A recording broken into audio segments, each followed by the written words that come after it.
Good afternoon or good morning, everybody. I hope that you're having a wonderful time with your substitute, Miss Slagle. Thanks so much for covering my classes. All right, so today we are going to get into our lesson. It's specifically going to be an extension of our lesson from last Thursday, or if you're period 4, on Monday. So without further ado, let's begin. So there's one announcement that I want to make, which is a new assignment that you must complete. It is the reading log number 3. Reading log number 2 was due actually this morning at 8 a.m. So if you have not completed that yet, that is a mastery grade and it is 10 points. Now, as far as reading log 3 goes, this is not due until Monday, April 14th. That is wrong.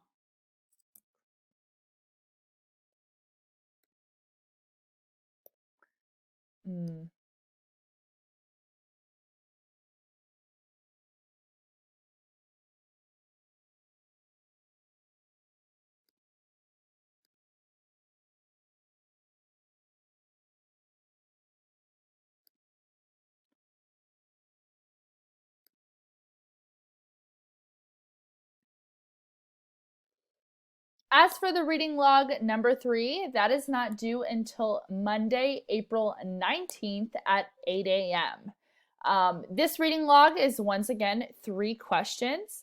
And remember, you need to have detailed responses. I am looking for 6 to 7 sentences per response. Many of you only completed 1 to 3 sentences. And I know that you guys can especially write more than that, okay? Something that will help you kind of lengthen that text is adding textual evidence in order to support what you're saying, especially if if the prompt asks for it, it needs to be there. And the reason for this is because that is a point for mastery. So if it is not there, that is going to be taken off.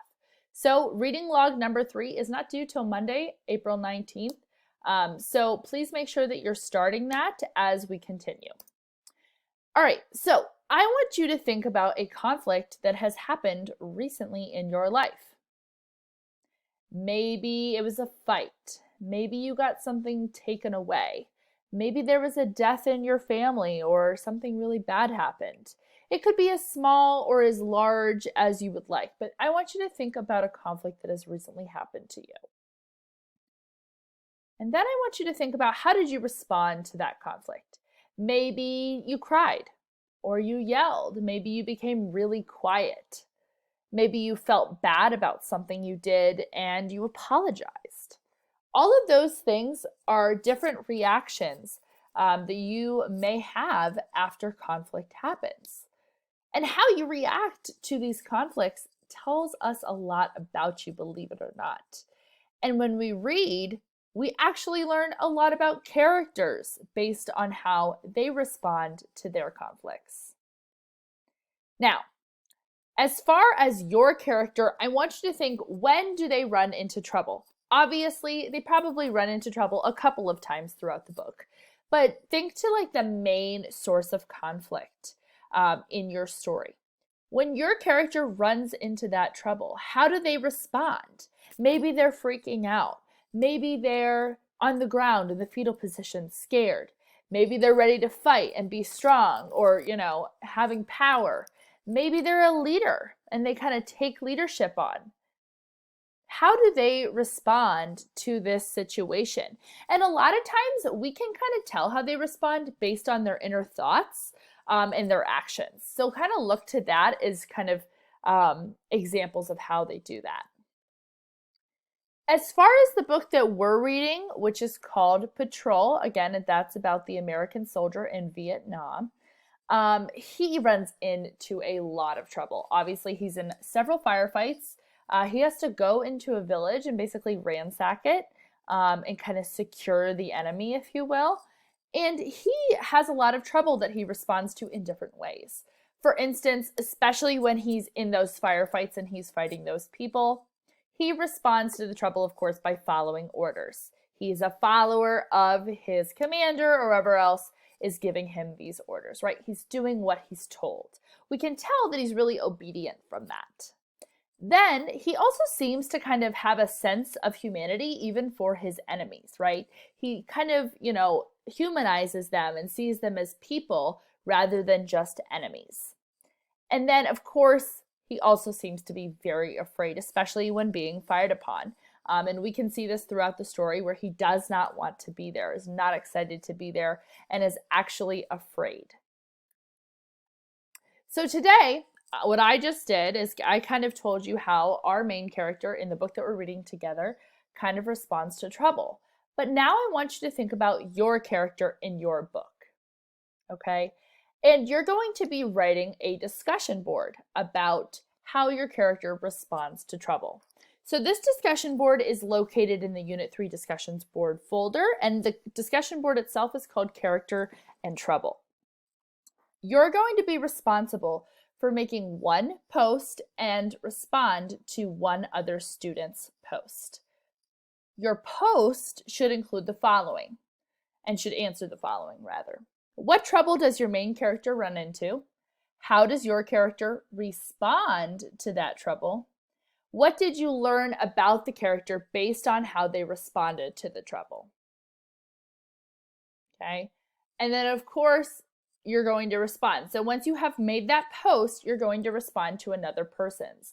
Now, this response may take a little longer and you might have to wait on somebody to post, but that's okay. So when you respond to another person's post, you should actually, in your response, compare and contrast how your character responded to trouble versus how their character responded to trouble. So you're going to identify whether or not your characters have any shared personality traits. And I'm going to show you an example of how I wrote my discussion board post. So here is my example post there at the top, okay? And it says, my main character runs into lots of trouble throughout the story. He is in Vietnam fighting a war. He is often fired upon and is faced with doing certain things that he's not comfortable doing in that war. The American soldier responds to the trouble by usually doing what he is told. However, he also seems to have a sense of humanity for the people in Vietnam that he harms. He also seems to be afraid, especially while being fired upon. This shows me that he is sympathetic and sensitive despite being a soldier. So in that paragraph, number 1, I identify 3 personality traits, right? He's scared, he's sympathetic, and he's sensitive. So when I respond, so I pretend I'm another person responding. I was the only person to respond to, so of course I responded to myself. And I'm reading a different book than the first Mary, right? And I notice, hey, our characters actually have one thing in common, and I'm going to reply. So my reply is, Mary, your character is the complete opposite. My character is the complete opposite of yours. My main character experiences a lot of horrible things that happen around him. In fact, he commits a lot of horrible acts. He doesn't really seem to care about whether or not he kills people. One could argue that he almost enjoys it. I would say that the only personality trait that they share is that at times he can get scared if his life is on the line. So I immediately identify that, hey, we have this similar trait of them being scared, especially if their life is on the line. But other than that, they're not really similar. Okay, so I kind of compare and contrast my character with the other person's. So during this time, what you're going to be working on, actually for the rest of class, is you're going to be working on the discussion board. And again, that's called Character and Trouble under the Unit 3 discussion board. You're going to write your post, of course, responding to that prompt, and then you're going to respond to another student's post according to the directions. When you're done with this, you can work on one of 2 things. Number 1, the reading log number 3, which you were just assigned today, or you can work on Lexia. All right, so that is what you're doing right now. Make sure that you have this done by the end of class, and I will see you guys when I get back. I'm hoping you're enjoying your day. Bye, everybody.